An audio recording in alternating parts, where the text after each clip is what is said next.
At the Otto's nearby soybean field, MacKinzie Overman, OSU Extension ag educator for County, tells us how the summer's going for other producers in the area. It kind of depends on where you are in the county, of course, but luckily we've had quite a bit of success this year with summer crops. The rain has slowed down, wheat harvest, but our summer crops have had really ideal conditions. Right. I mean, it just rained and rained and rained. I think we really watched the radar closely up here because we were waiting to come out and do our wheat harvest piece with the Schieber family. Right. Any challenges that you're seeing specifically in corn that are kind of starting to emerge this kind of late in the growing season? It depends on which variety they've planted, but there could be some risk for insect pressure. I haven't heard much of it, but I do know that it's there.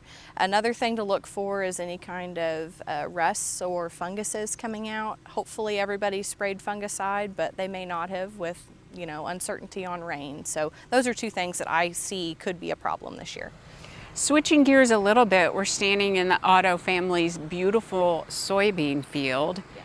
Talk about beans this year and kind of what that, from planting to where we are now, what's that been like? So people that got beans in early, they have a really good stand right now. We're starting to see some blossom on those full season beans. If you've got them in later, if there were some double crop beans and you're waiting on wheat harvest to be done, we're waiting on some maturity, but luckily, again, we've had the rain and the conditions, and hopefully we'll get some more rain this weekend to see some more improvement and growth. What kind of management guidance are you giving on soybeans at this stage? Watch for armyworms, watch for insect pressure, make sure that you are going out and scouting your beans regularly to see if we need to put any insecticides on. So keep that in mind. That could cause a lot of damage, especially with the moisture we've got now.